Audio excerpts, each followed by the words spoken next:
دین پہنچایا ہے۔ ہم جمعے میں کیوں بیٹھے ہیں؟ صحابہ نے بتایا۔ ہم نماز کیوں پڑھتے ہیں؟ صحابہ نے بتایا۔ جب کہیں گے معاویہ صحیح نہیں، ابو سفیان ٹھیک نہیں، ابو بکر ٹھیک نہیں، عمر ٹھیک نہیں، تو پھر آہستہ آہستہ ہماری اگلی نسل کہے گی جو ٹھیک نہیں تھے تو انہوں نے حدیثیں بھی تو غلط بیان کی ہوں گی۔ مولانا عبدالشکور لکھنوی رحمۃ اللہ علیہ نے فرمایا تھا، اے دنیا کے اندر صحابہ کی گستاخی کرنے والو، تم کہتے ہو ابو بکر عمر عثمان ٹھیک نہیں ہے، یہ قرآن انہوں نے جمع کیا۔ میں چیلنج کرتا ہوں، دنیا میں ایک گستاخ صحابہ حافظ نہیں ہے، کیونکہ ان کے اترتا ہی نہیں ہے، یہاں سے نہیں اترے گا۔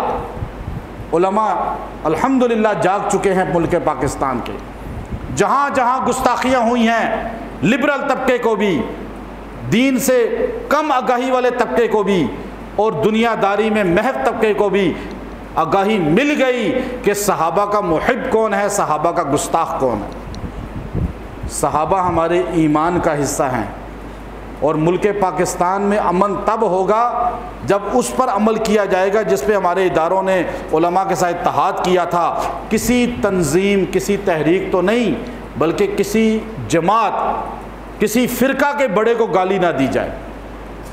یہاں تک کہ ہم تو کہتے ہیں عیسائیوں کے بڑوں کو گالی نہ دیں، یہودیوں کے بڑوں کو گالی نہ دیں، ہندوؤں کے بڑوں کو گالی نہ دیں، آپ جو ہے سکھوں کے بڑوں کو گالی نہ دیں۔ کوئی سنی، ایک سنی اس دنیا میں نہیں ہے جو اہل بیت کی گستاخی کرتا ہو، حضرت علی کی گستاخی کرتا ہو، ایک سنی نہیں مل سکتا۔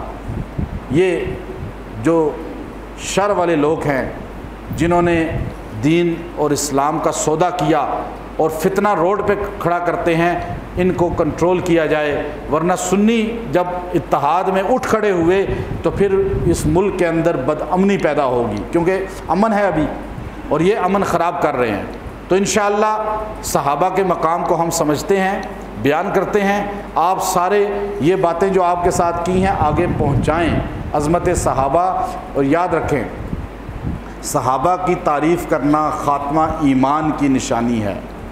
خاتمہ، اس امام سیوطی نے لکھا، ابن ابی دنیا نے لکھا، جو صحابہ کی تعریف کرتا ہے وہ خاتمہ ایمان پر پائے گا۔ جس کا اعتماد صحابہ پر نہیں ہے، میں آپ کو چیلنج کر کے کہتا ہوں مرتے وقت اس کا چہرہ بدل جاتا ہے، نہیں تو قبر میں بدل جاتا ہے۔ واقعات اتنے زیادہ موجود ہیں، میں وقت نہیں ہے آپ کو ادھر واقعات سناؤں، ایسے اتنے واقعات ہیں، اتنے واقعات۔ تو انشاءاللہ اگلے جمعے شان اہل بیت آپ کے سامنے بیان ہوگی۔ وآخر دعوانا ان الحمد للہ۔